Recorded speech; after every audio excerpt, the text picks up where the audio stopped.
Hello అండి. నిన్న అప్పం చేసాము కదా, అప్పం కోసం నేను చట్నీ చూపిస్తా అన్నాను కదా, ఆ చట్నీ అండి. ఇది అప్పంకే కాకుండా ఇడ్లీ, దోశ, వడ దేనికైనా కానీ చాలా బాగుంటుంది. ఇది ఎలా చూద్దామా?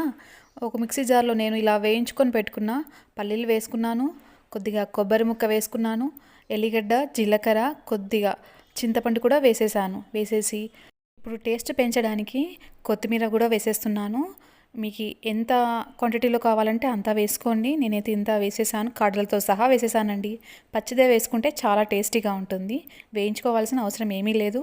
ఆ తర్వాత రుచికి తగినంత సాల్ట్, వాటర్ పోసి మెత్తగా మిక్సీ పట్టేసుకున్నానండి. అవునండి, ఇందులో ఒకటి మర్చిపోయాను తెలుసా, పచ్చిమిర్చి వేయడం. ఆ పచ్చిమిర్చి కూడా వేసేసుకొని మళ్ళీ ఒకసారి మిక్సీ పట్టేసుకున్నాను. ఆ తర్వాత ఆవాలు, జీలకర్ర, ఎండుమిర్చి, ఇంగువ, పప్పులు అన్నీ వేసేసి తాలింపేసేసుకొని ఇలా ఇడ్లీతో కానీ, దోశతో కానీ, వడతో కానీ, దేనితో తిన్నా కానీ ఆహా అనాల్సిందే. ప్లీజ్ సబ్స్క్రైబ్ చేయండి.